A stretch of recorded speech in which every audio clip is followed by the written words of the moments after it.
Good afternoon po sir. Ako po ulit si DJ, ang inyong nurse BTI provider. Kamusta naman po kayo? Kamusta naman po ang inyong pagtigil sa paninigarilyo? Okay naman po. Actually, naka-adjust na po ako. Ako sa new environment ko. I was able to be tobacco free for a month.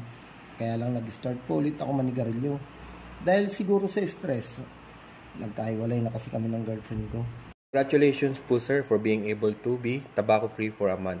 Lagi niyo pong tatandaan na nandito lang po kami para tulungan at gabayan kayo sa inyong pagtigil sa paninigarilyo.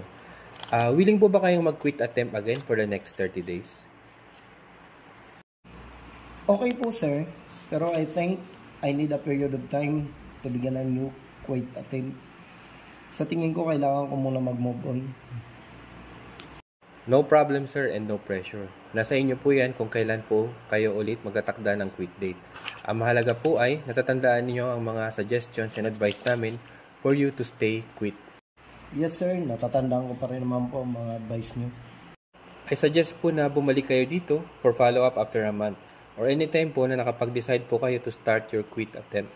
Lagi niyo pong tatandaan na nandito lang po kami upang tulungan at gabayan kayo sa inyong pagtigil sa paninigarilyo. Maraming salamat po.